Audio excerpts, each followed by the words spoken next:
마가복음 11장.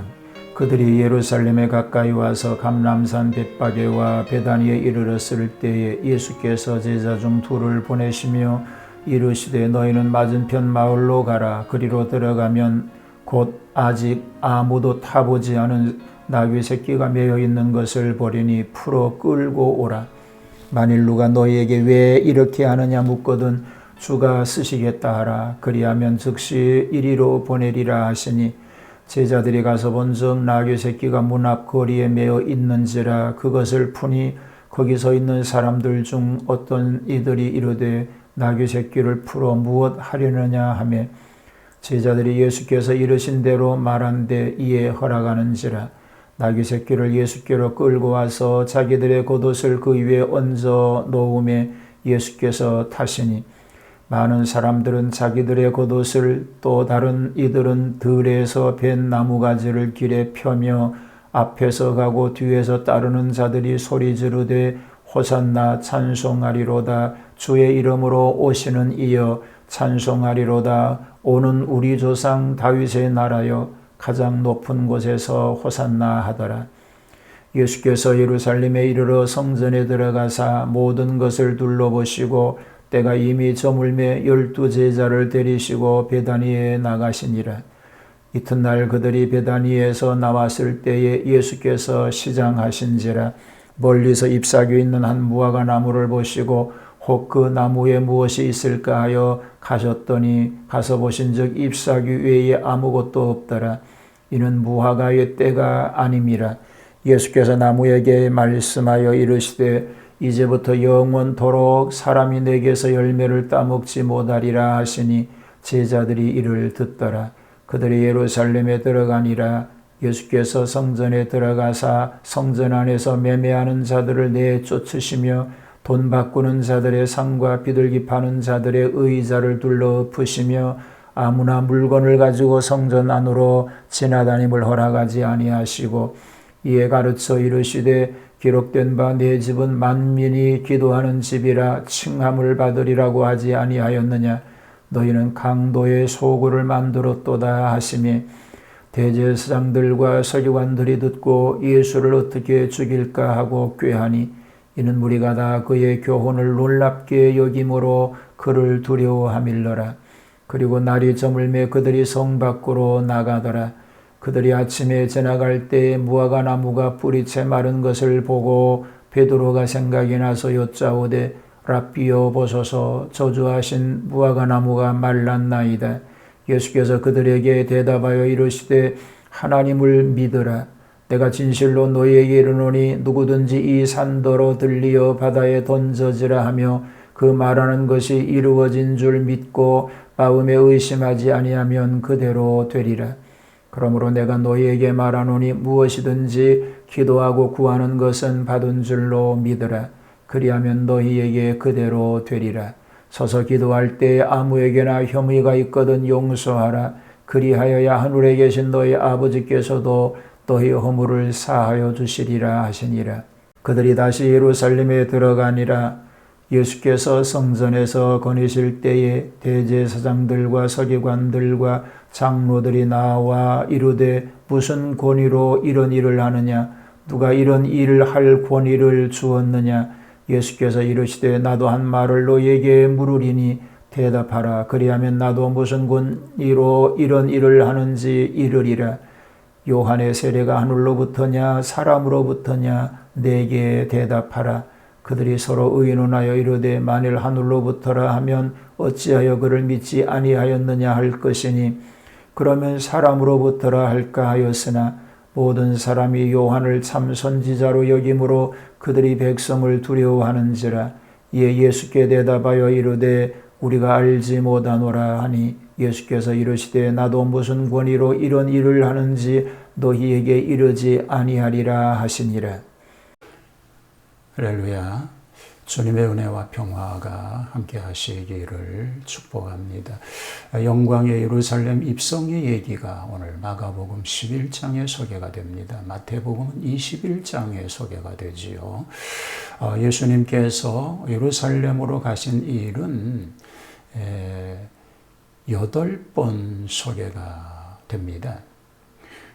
누가복음 2장 22절에 어린 아이 때에 12살 때에 누가복음 2장 42절에 시험 받으실 때에 마가복음 1장 12절과 13절에 공생애 제1년 6월절에 요한복음 2장 23절에 불임절 때 요한복음 5장 1절에 제2년 6월절 때에 요한복음 6장 4절에 장막절 때 요한복음 7장 10절에 그리고 순환시에 즉 이번이 최후로 예루살렘에 들어가신 일이 됩니다.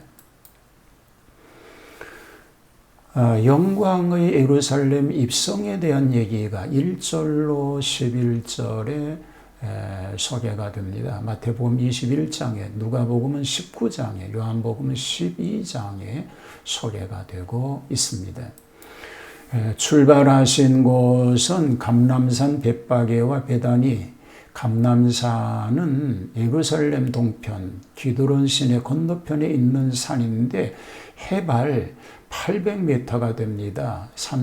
산정에서 시가지 전망이 매우 좋고 감람나무가 무성하여 이 이름이 생겼습니다.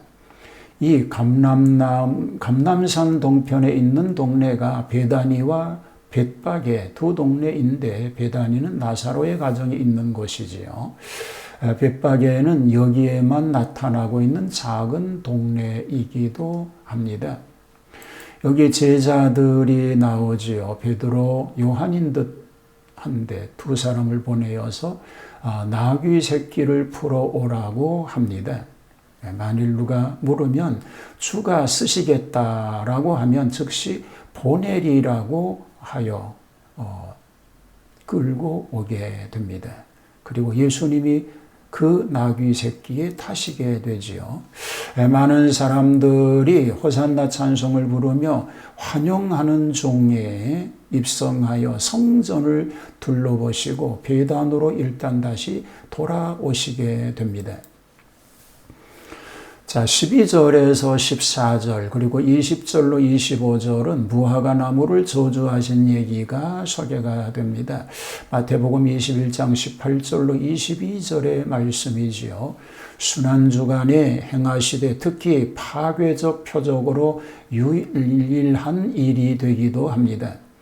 길가에 잎사귀가 무성한 무화과를 보시고 열매를 찾았으나 없으므로 저주하신 것입니다.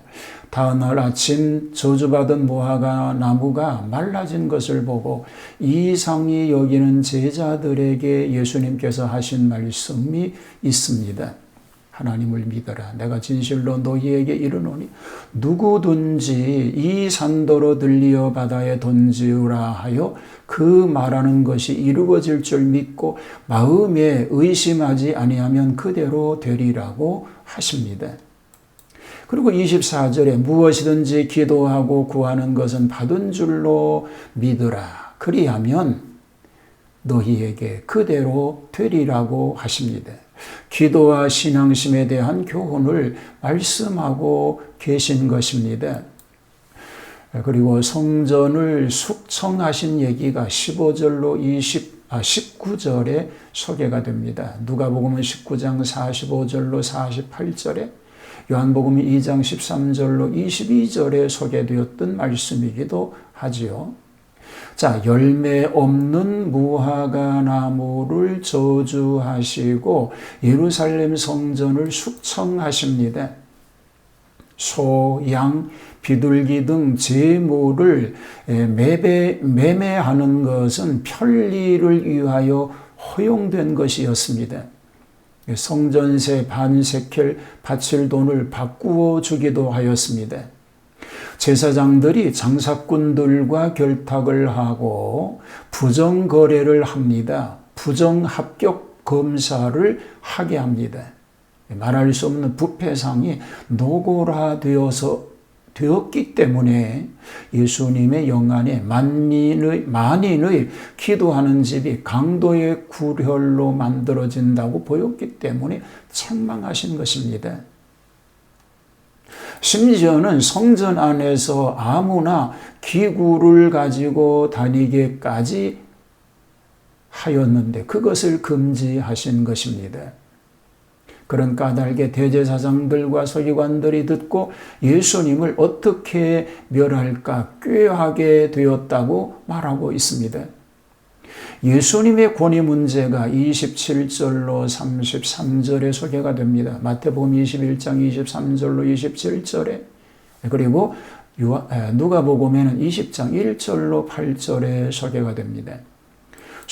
성전을 숙청하신 일이 교권자들의 도전을 받는 직접 원인이 되었습니다. 무슨 권위로 이런 엄청난 일을 행하느냐는 것입니다. 모든 종교적인 권세는 산헤드린에 있다고 생각하는데 우리가 인정하지 않는 권세는 용납할 수 없다는 뜻이기도 합니다. 예수님은 요한의 세례가 하늘로서냐 사람에게로서냐라고 반문하셨는데 반문을 통하여 질문자들의 말문을 막고 스스로 대답하게 하는 방법을 쓰셨습니다. 이것은 예수님께서 흔히 취하신 방법이기도 하였습니다. 당시 모든 사람이 세례 요한을 선지자로 알기 때문에 그 세례를 부인할 수도 없고 또 시인하려니까 예수님의 권위도 인정해야 할 형편이 되었습니다. 그래서 그들은 말합니다. 우리가 알지 못하노라. 그렇게 하였을 때 예수님은 나도 무슨 권세로 이런 일을 하는지 너희에게 이르지 아니하리라고 하였습니다. 예수님은 아시지만 권위 있게 거부하셨던 것입니다. 오늘 영광의 예루살렘에 입성하신 예수님께서 향하고 계신 모든 의미를 통해서 하나님의 성전은 거룩하게 유지되어야 된다는 것이고 그 성전을 통해서 하나님의 놀라운 역사를 이루어가는 그런 삶이 우리 삶 가운데도 계속될 수 있게 되기를 주님의 이름으로 축복합니다. 하나님 아버지, 성전 중심의 생활을 통해서 하나님 영광을 드러내는 그런 삶만 되게 하옵소서. 예배를 중요시 여기고 성전 예배를 통해서 영육 중에 승리자로 서게 하옵소서. 예수님 이름으로 기도하옵나이다. 아멘.